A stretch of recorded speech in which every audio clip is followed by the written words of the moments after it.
A second defeat of the Premier League season leaves our title hopes in tatters. We'll reflect on a really poor display from Mikel Arteta's Arsenal, what went wrong, the implications of the defeat at Newcastle, and more. You're listening to the Chronicles of a Gooner podcast with me, Harry Symeou.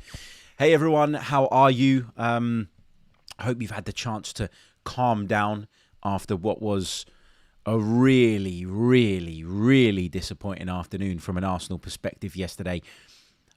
The thing is, I can accept when a team loses, like football means, or football is a game in which we want the competition to be strong. It's what makes winning so sweet, and it's what makes defeats hurt so much. You know, like it's the nature of the sport. I don't even know what I'm saying here. I've muddled up all my words at the beginning of this show because I just genuinely don't know where to go with this. Like, let's start off with what it means for our title hopes. I think that's a really important starting point, because what I've seen on social media is a big reaction, as you'd expect. To me, the reaction should be more so with regards to the performance rather than the points tally, where that leaves us, etc., etc. However, I do acknowledge and do recognise that where it leaves us in terms of points, even with Manchester City being beaten yesterday, is a really bad place. And therefore, I would go as far as saying that at least for now, we are out of the title race. We're out of it. Now, there's a chance that we can claw our way back into it, of course. And if we can put a run of results together that makes us or helps us to close the gap, I do expect Liverpool and Manchester City to drop points at some point.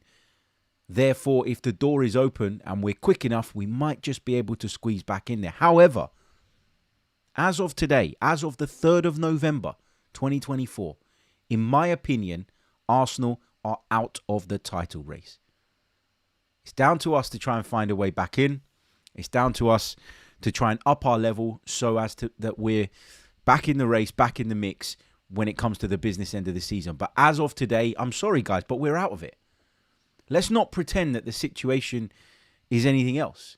That is the situation. We are out of it right now. When I look at the table, we are in 4th place, 4th behind Nottingham Forest. Yes, you heard that right. Nottingham Forest are in 3rd. They've got more points on the board than us. They've lost a game less than us. We are in 4th place. We are a massive 7 points off of Liverpool, who sit pretty at the top of the league, and we're 5 points off of Manchester City. And that's with Manchester City losing yesterday.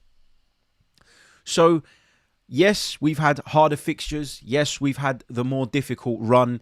Yes, we've had some really poor refereeing decisions go against us at the start of this campaign. And yes, it's been difficult when you add all those factors into the equation. But what we saw yesterday from Arsenal at Newcastle was completely and utterly unacceptable. And I'm not going to blame a referee, and I'm not going to blame the fact that there were players absent. No, because that team that went out there at St. James's Park was more than good enough to put up a much better fight than that team did. It was so passive. It was so slow. It was lacking in ideas. It was lacking in creativity. From the very beginning, I got the feeling that we were going to struggle to score. And then we concede in the way that we did. And you knew from then on that it was going to be a really difficult afternoon. And then we get to halftime, and I'm thinking, maybe Mikel's going to make some changes. Maybe he's seen what we've seen, which is a team that isn't clicking, that isn't functioning, that tactically has been set up all wrong, and he's going to make those tweaks and make those changes, and we're going to come out in the second half with a point to prove, with a fire in our bellies, and we're going to go and drag ourselves back into the game. But no reaction at half-time. Nothing at all. Nothing whatsoever. It took way too long for Arsenal to react to the game and the way it was all unfolding. And I'm really disappointed. But at the moment, I'm angry.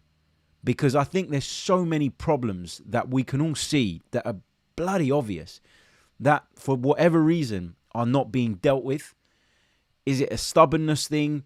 Is it a a belief in a different way to maybe what we look at and how we see football. I just don't know. But right now, I'm angry and I'm frustrated and I'm disappointed, of course, as well. Let's go over to the live comments because there's plenty of you with us. I'd love to hear what you guys have to say on this, and we'll keep checking in with the comment section as we run through the podcast. If I could just ask, if you don't mind, hit the like button on the video if you're watching us on YouTube. If you're listening on audio, please do leave us a review. It really, really does help. Hopefully, this is going to be a bit of therapy for us all. I feel like I need to get this stuff off of my chest. But believe me, there are other things I'd rather be doing than sitting here moaning about Arsenal because just this one really hurt me yesterday. The Bournemouth game was rubbish, right? We all know that. We all acknowledge that. But I came away from that thinking, that was terrible. Surely we don't play that badly again. And surely that's just a one-off. And I used that kind of school of thought to try and help myself get over it. And then we had a game against Shakhtar in the midweek that followed, and we went and won that. And then we played against Liverpool, and I thought we were really, really good in the first half against Liverpool. And in the second half, given the circumstances, I thought we did okay in the end to come away with a point. But then you're looking to build on that. You feel like the recovery had begun. You feel like a point against Liverpool, given the players that were absent, and then the fact that we lost half of our back four in-game, half of a patched-up back four in-game, and still didn't lose it, was not a statement, because I think you need to win to make statements. But it was a point where I looked at the side and I thought, yeah, you know what? It's not really working at the moment. We're not clicking in the way that we'd like. But there's that resilience we've been talking about for a little while. There's that fight. There's that battle. There's that willingness to hang on in games and stay in contention and stay in the race, even when it isn't going great. Anyway, let's have a look at what some of you guys are saying in the live chat. Lisa, not very complimentary of Gabriel Martinelli. She says, is he the worst Brazilian footballer in the history of football? No skill, no football brain, and can't pass. I think that's extremely harsh. I think there's a few individuals that I want to pick out today, and we'll go through them. I'm not sure that Martinelli's quite at the top of my list. What else have we got? Paul says, there's a long way to go still in the title race. Let's not throw in the towel so soon, despite recent abject performances.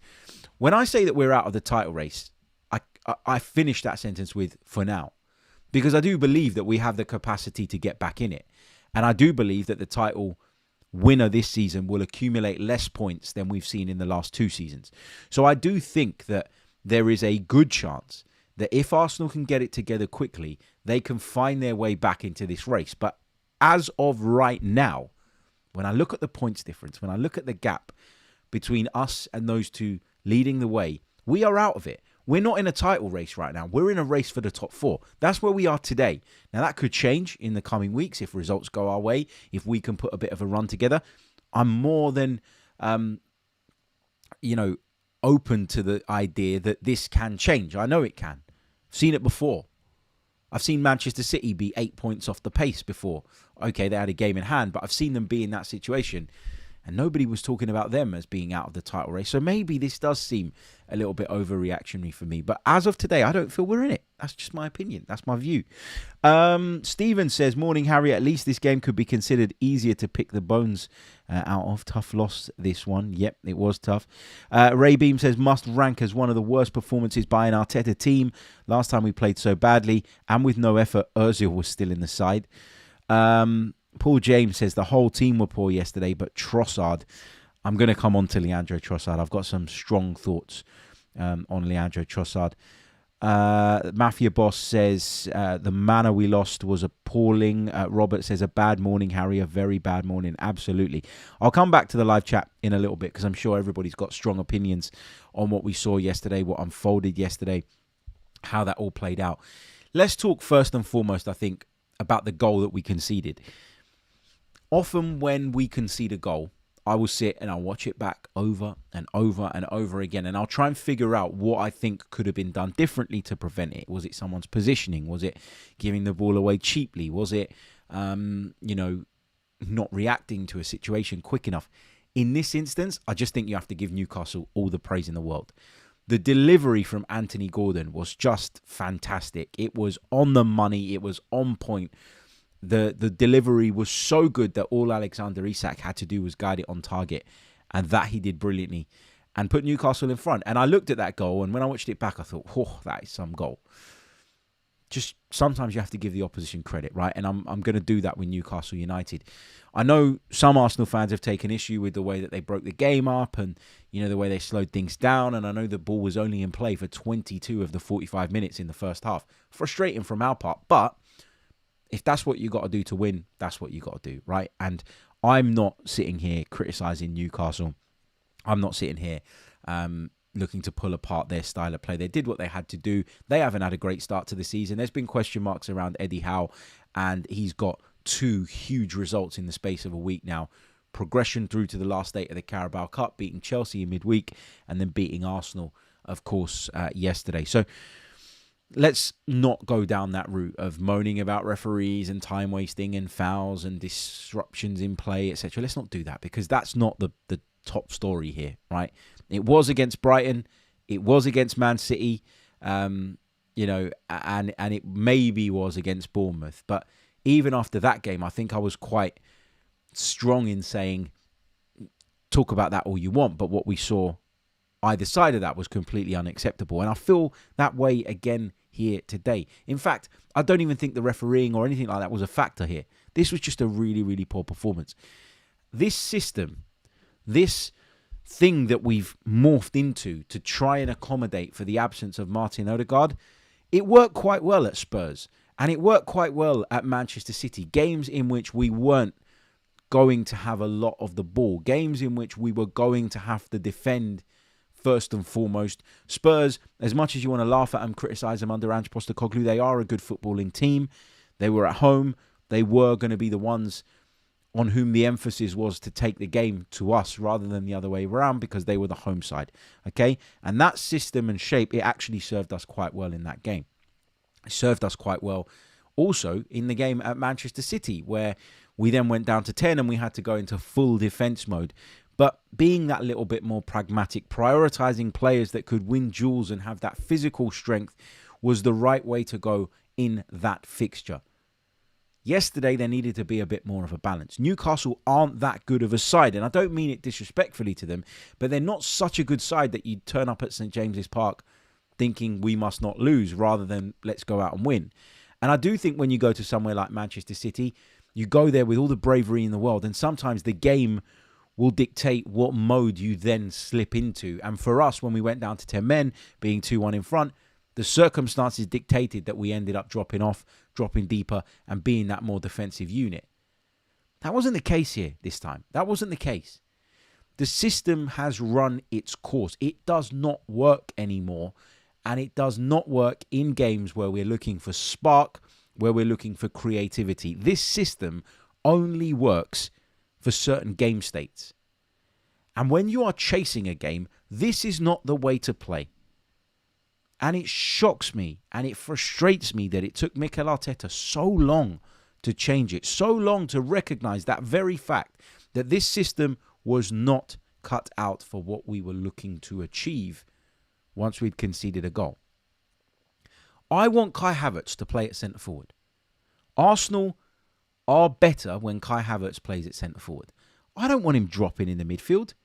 I don't want him going out to the right wing to support Bukayo Saka. I don't want him trying to do the things that Martin Odegaard does. I want him in the box. I want him as a focal point, especially when we're not clicking, especially when that creative spark is missing. I want us to have that ability to work it into wide areas and to have a target to hit in the box. I want us to be able to go long when we're struggling to be creative. Without him in that centre-forward position, we can't do that. And the problem was that it took an awful long time for Mikel, I think, to realise that yesterday and to make that change and make that tweak and adjustment. The system, this system, to me, it's dead. Forget about it. It's gone. It served its purpose for a couple of games, but now it's done. We have prioritised physicality and the ability to win duels over technicality, and it is costing us. It shouldn't be that you lose one creative player, albeit a very good one. Yes, I acknowledge that. He's a great player, but it shouldn't be that you lose one player and that creative flame just completely goes out. It shouldn't be that easy for things to fall apart. There should be contingencies in place. There should be other players that possess similar qualities within your squad. And it's made me question whether the balance of the squad is right now. There's some individuals that I want to talk about. I know a lot of people will go back to the summer transfer window and we'll discuss some of that business and we'll say, that was wrong. We did the wrong things in the window. We brought in a defender in Calafiori. Nobody's going to convince me, by the way, that we didn't need a defender, because look how many of them are injured and how often that seems to be happening. So, fine, Calafiori comes in. I thought that we needed a left back. It wasn't my number one priority, but I thought we could do with one. He went and got one, no problem. In Mikel Merino, he brought in a midfielder whom he thought would add some experience, would add some physicality, would give us the ability to win more duels, but he's clearly lacking in sharpness and, in my opinion, technical quality. Like, after the Liverpool game, I came away from that game and I thought, Mikel Merino has arrived. Scores his first goal, had a decent first half performance. I looked at it and I went, maybe we're starting to see what it is that Mikel Arteta identified in this player. But was I totally convinced after that game by him? No, I thought that was the catalyst and the starting point for an improvement in Mikel Merino. And a week later, I'm talking about him being essentially a passenger in the midfield. Because yesterday he didn't win duels, which is ultimately what he's in the team to do. He didn't provide any creativity. And if you're not providing creativity, you're not providing an attacking threat, but you're also not winning the duels, which is what everybody told us was the reason you were coming in, and you're not really showing experience and know-how in a tricky and difficult away game, then what did we sign him for? And again, look, I'm not going to go overboard on Mikel Merino. I appreciate that I'm recording this the morning after the game. If you go back onto Patreon and listen to the matchday reaction, I'm even more scathing of certain individuals in their performances because I'm really upset, frustrated and angered actually by what I witnessed yesterday. I know people won't necessarily care about this, but I had a commentary game yesterday at Molineux, Wolverhampton Wanderers against Crystal Palace. What a second half that was, by the way. And because I did not want to miss a moment of the Arsenal game, because I did not want to miss a single second of it, and I know there are people that made much longer trips than me, much longer journeys than me, I left my house in the morning as soon as I got up so that I could get to Wolverhampton in time to watch the Arsenal game in full and then not have to rush around or miss the second half so that I could fulfill my work duties as well. And I just thought to myself after watching that, what the hell was the bloody point? I could have taken my time. I could have relaxed. I could have chilled out a little bit. I could have even done a bit more preparation on the game that I was actually covering. And instead, I based and shaped my day and my plan around this, only to be bitterly, bitterly disappointed by what I watched. And maybe that's adding to my frustration and anger a little bit, but generally, I think I would have been pretty unhappy with that anyway. So I've talked about Mikel Merino, and let me make it clear, he's not the only one I'm asking questions of right now. Leandro Trossard, what is he doing in that 10 position / 9 position? Why is he at times the furthest player forward? He doesn't have the presence to hold the ball up. Technically, he's become really, really sloppy in recent weeks. Easy, simple passes that you'd expect a player at this level to make. He's not making them. He's not completing them. He walks around as if the world has wronged him at times. And I've said it before, like maybe sometimes you shouldn't read into that stuff too much, because sometimes someone can come across in a certain way, but that isn't necessarily how they're feeling. But I just don't get that good vibe from Leandro Trossard at the moment. I get the vibe of someone who thinks that he's a lot better than he is. And the truth is, right now, he is struggling to have an impact. And this does go back. It leads back to Mikel Arteta in the way he's using him. Should we just use Leandro Trossard as a left winger when we don't think Martinelli's doing it? Or in games where we think that suits us best? Should we be using him in this position? I think the answer is probably no now. And that ultimately leads back to Mikel Arteta. But there are basic things that Leandro Trossard is not getting right at the minute. Basic things. We talk about the lack of an attacking signing in the summer window. We did bring one in. We brought one in on loan on the final day. And a lot of people were underwhelmed by that signing. And I agree that Raheem Sterling hasn't been brilliant since joining Arsenal Football Club. I'm hoping there's more to come. I believe there's more to come because I've seen enough of Raheem Sterling over the years to know that there's a better player in there. But What on earth was the point in signing him if you are not going to use him in situations like yesterday? Let's have a look, right, at the changes that Mikel Arteta made in this game, okay? So, first change he makes is a double change on 61 minutes.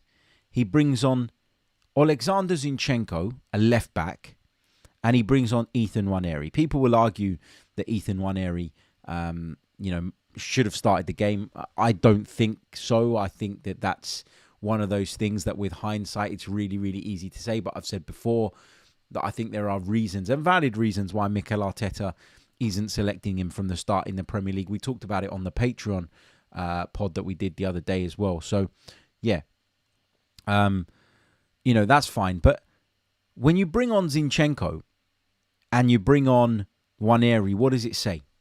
It says that watching from the sidelines, Mikel Arteta doesn't think that we've got enough technical quality on the pitch. So why did you pick that team in the first place? Because it's all good being physical and it's all good being duel monsters and winning those kind of challenges and in those scenarios. But if you keep winning the ball back and you don't really know what to do with it and you don't have those players that are capable of building up through the lines and that are capable of spotting, identifying, then having the technical quality to execute those passes, what is the bloody point? People will say, we're suffering from not signing any decent forwards. That's what Benacel says in the chat. And I think there is some validity to that point. But I don't think that's the overriding problem. Call me stupid, but I just don't think it is. I think the big problem is that we don't have the right balance between technicality and physicality in the midfield area right now. Thomas Partey is one of the best in the business at playing the ball through the lines from a deep midfield position. And in recent weeks, to be fair to Thomas Partey, I think he's been outstanding. I think, again, yesterday, you could argue that he was our best player, playing at right back for the majority of the game. You've taken him out of the midfield to deal with a problem at right back, but there's no thought for how you replace his technical brilliance in the midfield when you take him out of there. Declan Rice is not that guy. We've said it over and over and over again. He's not a ball progressor. He's a ball carrier. People will say, I prefer Rice in the deeper position. Defensively, yes. But in a game where you're required to try and break someone down, Declan Rice cannot help you. If he is going to help you, it's going to be because he picked the ball up and he went on a run, and using his power and strength, he made his way through a number of players, dragged some attention towards him, and maybe popped off a simple pass left or right. But Declan Rice is not going to thread a ball through the eye of a needle and pick out a brilliant pass. It's not a slight on Declan Rice. It's just not his game. Mikel Merino ain't going to do that either, as we are learning in the early stages of his Arsenal career. So you take out all the technical quality that we have from our midfield, you have to put someone in to replace it. So, for instance, if you take Partey out of the midfield, in my opinion, you have to play Jorginho. You can't play with neither in your midfield. Partey, try as he might, was coming inside and trying to get involved, and the more he did that, the slightly better Arsenal looked. But generally speaking, you take out all the technical quality, you have to replace it, and we didn't. Jorginho could have done that. Ethan Nwaneri tried to do that later on in the game, but obviously his technical quality shows itself further up on the pitch rather than being in that sort of middle third where you're looking to start moves and create attacking phases of play. So he brings on Zinchenko in the hope that Zinchenko, going into that inside position that he always does, can do that. And Zinchenko had a stinker as well. His performance was rotten. He was rubbish. He gave the ball away countless times. He couldn't bring it under control at certain points. And you know that when Zinchenko's on the pitch, you have a very obvious defensive vulnerability. I barely saw Newcastle come down the right-hand side, apart from when they scored, pre-Zinchenko coming onto the pitch. Once Zinchenko was on the pitch, well, that was the outball for Eddie Howe's side. That was the outball. Easy. Ping it out to the right-hand side, Arsenal's left, and let Zinchenko do some defending. Easy. On 71 minutes, we make another double change. Ben White comes on to replace Jurrien Timber. Ben White was a doubt going into this game. I'm not surprised that he was deemed not fit enough to start it. And Jurrien Timber's had his issues in recent weeks, so that change made sense. Jesus comes on for Leandro Trossard. Goes out on that sort of left-hand side and offers absolutely nothing. Absolutely nothing. And you're looking at it and you're thinking, where are the players to step up? Like, we keep talking about how the squad is better. And on paper, it's better. And yes, granted, we've got a few injury problems at the moment. But who is really sort of stepping up and standing up and saying, even if they're not starting, I'm going to go out and I'm going to take this game by the scruff of the neck and I'm going to be proactive? No one. It just felt yesterday that we were resigned to defeat the minute we went a goal down. And that, to me, for a team that are hoping to win the Premier League title, is completely and utterly unacceptable. Mikel Arteta should have changed it at halftime. It was glaringly obvious that we weren't creating enough. Did we have a few moments towards the end of the first half where you thought, if the pass was right there, we might just make something happen? Yeah, we did, and maybe that was what contributed to him deciding to stick with it for a little bit. But 5 minutes into the second half, you could see that nothing had changed. But again, it took us time. It took us time to realise that. It took us time to accept that, to acknowledge that, and to start making changes. Now, the performance was so bad throughout the team yesterday that I don't think, any change really would have made a difference. But I think the fans just wanted to see the boss be a little bit more proactive than he was. And this is a really difficult run of games that we're on. Newcastle away, Chelsea away next weekend with a trip to San Siro sandwiched in between. I said that we needed a minimum of 4 points from those two games, and we can't achieve that now. We can't achieve that now because we've gone to Newcastle and we've got beaten. And I should be pleased that Manchester City lost. But I'm not, because we need to be better than Manchester City. We need to be better than them. We can't lose a game and then try and justify that by saying, well, but City went to Bournemouth and lost as well, so it's okay that we lost at Bournemouth because City did.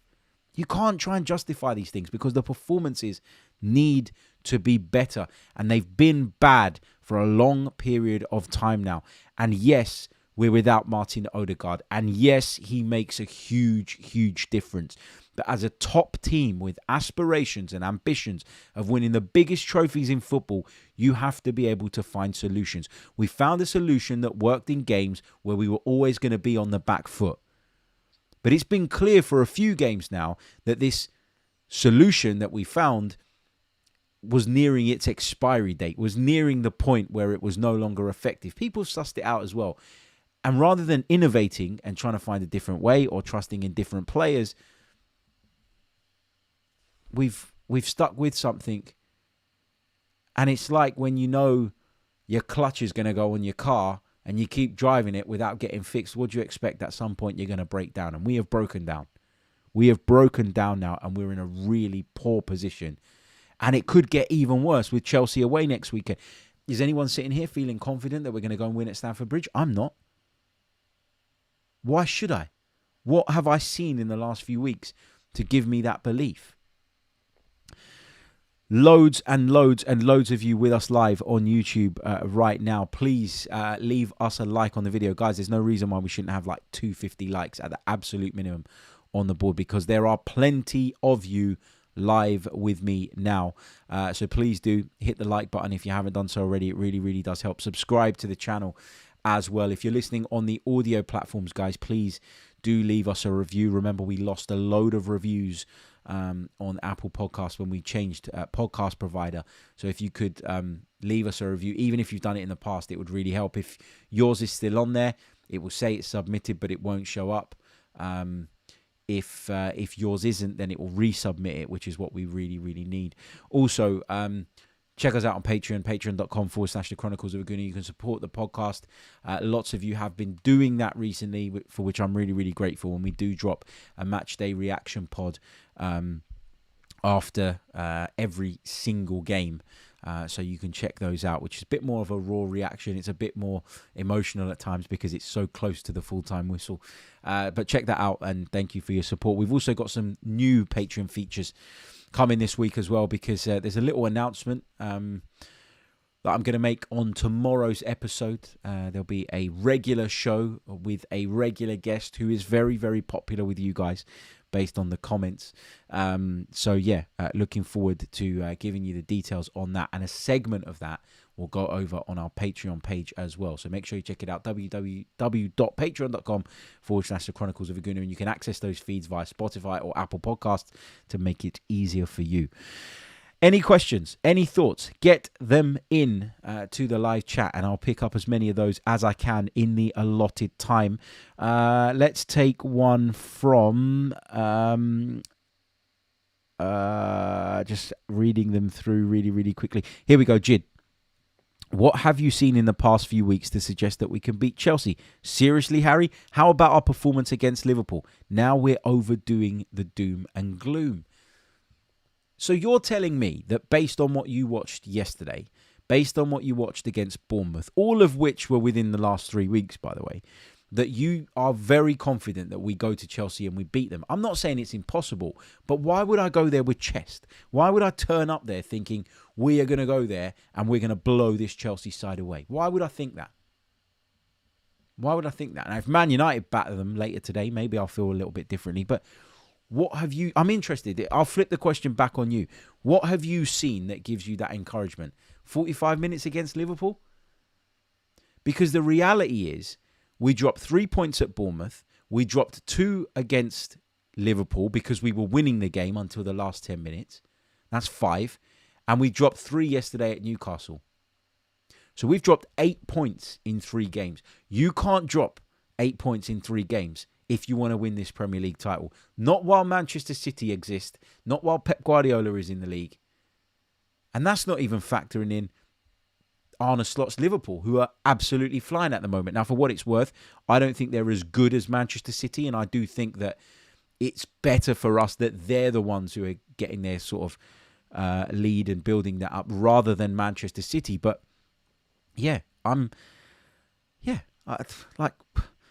What gives you the confidence to say that? I just don't, or to say that what I'm saying is out of line. I'm not having a go at you. I'm just trying to figure out why you're so buoyant and I'm so down in the dumps about things right now. I'm not that overreactionary guy. That's not me. You know that. People that watch this or listen to this regularly, I'm not the guy that says Arteta out and this player out and sack the board and all this crap. That's not me. But we are struggling right now. That is undeniable. Mario, big shout out to Mario. Hope you're well, mate. He says, morning, Harry. Did you notice that even at kickoff, we didn't have a player in the centre circle? Like, we had no intention of winning the first press. We can't be that bad again, surely. The press was really, really bad yesterday. Like, really ineffective. And that weren't a great Newcastle backline. You know, they're without players in that backline. 2 really young fullbacks, to their credit, did really, really well yesterday, but they shouldn't be allowed to do well when we're playing well. Dan Burn was playing at centre-back. Do you think he's great at bringing the ball out from the back and playing through the lines? No, he's bloody not. So you're right to highlight that there was a lack of intensity, a lack of a willingness to press, and ultimately that kind of set the tone for the whole performance, I think. Robert says, was last season the lost opportunity, and has this squad lost momentum? I don't know. I don't know. It's really early to kind of make a sort of huge judgment or assessment. But as I've said right at the top of the pod, and I do genuinely believe this, as of today, we are out of the title race. And until this side get it together, put a run of results together and prove to me that we've got the minerals to go again, then I'm going to continue to say that. I'm going to continue to say that while the points difference is as it is, and while we're performing the way that we are, injuries or not, we are out of this title race. Now, it's down to Arsenal to go out and prove that that's not the case. It's down to Arsenal to go out and prove otherwise. But right now, we're not in it. We're not looking as good as the other 2 sides. And Manchester City have got their fair share of injury problems. That's not being highlighted every week. Right now, I would argue we've got 1 injury that we can't cope with. 1. We've got a few others, of course. But the team that went out there yesterday was good enough. The question is, what do you do with the Martin Odegaard thing? How do you try and compensate for that? And what I'm saying to you is that the solution that served us well in some games is no longer viable. Russ Morgan says, Harry, how can you say that? Which part? Which part? The thing that we're out of the title race? Right now we are. Today we are. We're 8 points behind. We're 8 points behind after 10 games, guys. Like, why is that such a wild statement? We are 7. I beg your pardon, 7. My maths is all rubbish. We are 7 points behind. 7 points behind at this stage. I don't think it's wild to say that we're out of the race for now. Again, I'm not saying that we can't find a way back into it. We can. We absolutely can. We're good enough. But we're not there at this moment in time. So it's fair to say what I'm saying in my opinion. What else have we got? Jid, in response to me sort of flipping the question back on him, says, yes, the performance against Liverpool is what convinces him. We were down to 10 men against Bournemouth and played well against the Liverpool team that's better than both Newcastle and Bournemouth. He also says we have injuries too, so going to Stamford Bridge with chest was never going to be a thing. With the squad we have, we might not be playing better than last season, but we've still been competitive. P.S. City haven't been playing well either. I agree that City haven't been playing well either, but City have that. City have proven to everybody that they can get over the line even when things don't go great for them at various points in the season. They've proven that they can put a run together of 10, 12 wins on the bounce, and that can ultimately drag them back into races. What I am saying right now is, with this current system, with the makeup of our group right now, and with just the general balance of things, I don't believe that we can go on that kind of run right now. Something has to change. Something has to click. Something has to instigate that. Something has to be the sparking point. Is it going to be the return of Martin Odegaard? If it is, I bloody hope so, because we need him back ASAP, and fingers crossed he can play some part in midweek, because we're desperate for him. We had a blip against Bournemouth, and I said it was a blip. I talked about how bad the performance was, but I said it was a blip, and my view was put that to one side and move on. And if you can move on, then forget it. Listen, had we gone and drew on at St James's Park yesterday, had we gone and got a draw, I promise you, I wouldn't be jumping for joy, but I promise you I'd be saying that's a decent point. Because I recognise that going to St James's Park isn't easy. But when you lose and the performance is as abject as it was, it is cause for concern. And I don't understand why people want to deny that. Nobody's saying that the title race is done for the rest of the season, or that it's impossible that we win it. But as of today, how can you stand there seriously and say, no, we're right in this race? We ain't. We're miles off it. We're miles off it in terms of points, and we're miles off it in terms of our performances. Maybe the latter of those two things, of the performances, is the more important point, because with these performances, we're not going to go on that run that we require to drag ourselves back into the race. And that is the reality of it. Someone says in the chat, we're too dependent on Saka going forward. Absolutely. If it's not Saka, it's nobody right now. That's the harsh reality. And people have been sort of critical, I've seen online, of Kai Havertz after yesterday's game. What? Kai Havertz has been outstanding for Arsenal for a long, long time now. Stick him up front and have a look at him. Let's see what he can produce. He's shown us that he'll produce goals if you stick him in that position. He's shown us that he can tie the game together. He's shown us that he gives us different outlets, different ways of building up. But we're not doing that. We're tasking Leandro Trossard with going into those areas, which means we have no focal point. And Kai Havertz is being asked to go out to the right, to go out to the left, to drop into deep pockets in midfield. And it just isn't working for us. Just isn't working for us. Antonio says, Harry, I watched Wenger Ball comps as therapy. What's happened to my football club? What is our identity right now under Mikel Arteta? I wouldn't go as far as saying what is our identity. I think we know what our identity is. We've seen it over the last 2 seasons. Unfortunately, for whatever reason right now, for all the reasons we've discussed, I guess, we're not able to replicate that.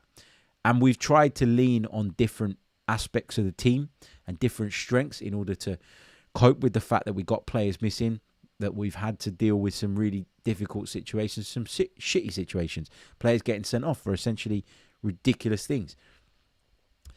But look, I'm not worried about the identity generally. I know what Mikel wants to do. I know what he sees as the ideal way of playing. But we're so far from that right now. And my argument is that we shouldn't be. Do I expect us to be at 10 out of 10 without Martin Odegaard? No, I don't. But we have to find a solution that bridges that gap somehow, that makes us at 7 out of 10, at 8 out of 10. And the truth is, we're nowhere near that. We're at 5, 6 out of 10. We've played one really good half of football against Liverpool in the last month. And that's it. Don't count what we did in the Carabao Cup. I don't count that. That's a completely separate thing. It's a different team. I'm worried. And that defensive solidity that has got us through when we haven't had, that creative spark, that's gone as well because we're conceding goals left, right and centre. When was the last time we kept a clean sheet? It's been a while. I'm talking about in the league. Belly81 says, if you believe you're out of the title race, then you must be Mikel out. Can't spend 700 million to finish second twice, then drop out of a title race in November and the manager keeps his job. No, because you don't just turn Mikel Arteta out because of a run of 3 games. No, that's ridiculous. That's ridiculous.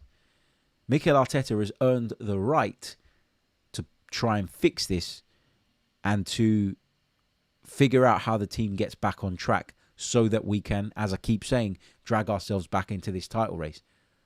We're out of it right now, but the door's not completely closed. That's been the caveat to what I've been saying throughout this podcast. So if you haven't heard that, you haven't been listening, is what I'll say. Anyway, I'm going to leave it there because I can feel myself getting wound up. Like, what am I doing here? What am I doing? It's Sunday. It's supposed to be a day of rest. It's supposed to be chilling. It's supposed to be spending time with the family, and instead I'm ranting about Arsenal in front of a microphone. Anyway, look, maybe I'll feel a bit better about it tomorrow. Maybe you'll feel a bit better about it tomorrow. We'll be back on Monday with another episode of the Chronicles of a Gooner. Thank you so much for joining me. And from Wednesday, we're going to be bringing you episodes from Milan because I am going to be in the Italian city for Arsenal's trip to San Siro. We'll bring you some build up to the game, and we'll bring you the post-match as well from Milan. Really looking forward to visiting the iconic San Siro. So stay tuned for all of that. There might be some extra bits over on the Patreon side as well with regards to that, so keep your eyes peeled. I'll see you all on the next one. Until then, take care of yourselves. Have a great Sunday. Don't let it get you too down. Am I starting to feel better just from getting it off my chest? Maybe. They always say, don't they? Voice your concerns. Voice your troubles. And that will help you cope with them. We'll see as the day goes on. Thank you so much for listening. Remember, subscribe, all the rest of it. And leave us a review on the audio platforms. Until the next episode, take care of yourselves. Have a great day. Goodbye.